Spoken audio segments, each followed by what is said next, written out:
ఇంకా కొత్త రకం మిర్చి ఉంది కదా, ఇది చూడండి అసలు ఎన్ని కాయలు వచ్చేసినాయి అంటే అసలు కౌంట్ చేయలేము అనమాట.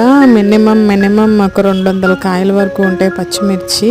అలా హార్వెస్ట్ చేసుకుంటూ అలా పెంచుకుంటూ అలా చూసుకుంటూ ఉంటే ఎంత హ్యాపీనెస్ అనిపిస్తుంది చూడండి. మా అన్నయ్య డీటెయిల్డ్గా చూపిస్తున్నాడు. అదేమో మనకి వేలు ఇంచున్నర ఉంటుంది ఆ పచ్చిమిర్చి, కానీ సూపర్ డూపర్ కారం అనమాట, అద్దరిపోతుంది. మన మామూలు పచ్చిమిర్చి ఒక 4 అయితే దీనిది ఒక్క పచ్చిమిర్చితో సమానం. చాలా చాలా స్పైసీ. అదిగోండి ఇంకా ఈరోజు అవన్నీ కోసేస్తారు మా అన్నయ్య వదిన కలిసి. అదిగోండి అన్ని కాయలు కొయ్యాలంటే కొంచెం పేషెన్స్ అవసరం అనమాట.